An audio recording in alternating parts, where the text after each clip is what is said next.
Sosial şəbəkələrdə onlayn qumar və mərc oyunlarından əldə edilən pul vəsaitlərinin köçürülməsi və leqallaşdırılmasında istifadə olunan bank kartlarının qanunsuz alqı-satqısını həyata keçirən dəstə üzvlərinə qarşı polis əməkdaşları tərəfindən xüsusi əməliyyat texniki tədbirlər həyata keçirilib.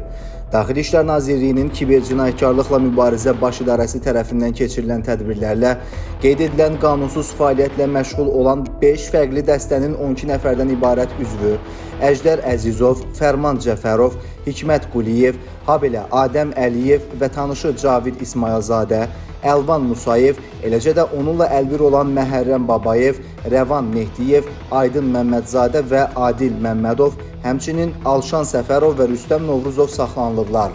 Daxil olan əməliyyat məlumatları əsasında müəyyən edilib ki, saxlanılan şəxslər bank kartlarını ayrı-ayrı vətəndaşlardan ödənişlər edərək əldə ediblər. Daha sonra həmin kartların böyük əksəriyyəti cinayət əməllərində istifadə edilməsi məqsədi ilə əsasən Telegram sosial şəbəkəsində ölkə xaricində cinayətkar fəaliyyətlə məşğul olan şəxslərə satılıb. Əməliyyat zamanı saxlanılan şəxslərin əldə etdikləri 2000-dən artıq bank kartını cinayətkar fəaliyyətə yönləndirdiyi aşkarlanıb.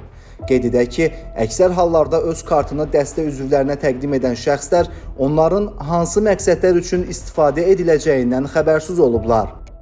Hikmət mənə dedi kart lazımdır, onun qarşılığında mənə pul verəcəkdi.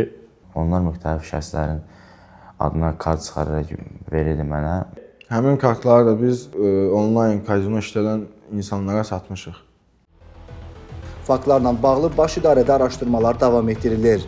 Vətəndaşlara bir daha müraciət edərək bildiririk ki, öz bank rekvizitlərinin üçüncü şəxslərə drop, yəni cinayət faktlarında istifadə edilməsi məqsədi ilə təqdim olunması yol verilməzdir. Əgər bank kartınızdan qeyri-legal məqsədlər üçün istifadə edildiyini müəyyən etmisinizsə, hesabınıza mənbəyi şübhəli olan pul vəsaitləri köçürülübsə və ya sizə ödəniş müqabilində kart məlumatlarınızı satmaq təklif edilirsə, bu barədə dərhal polis orqanlarına məlumat verməyiniz tövsiyə edilir.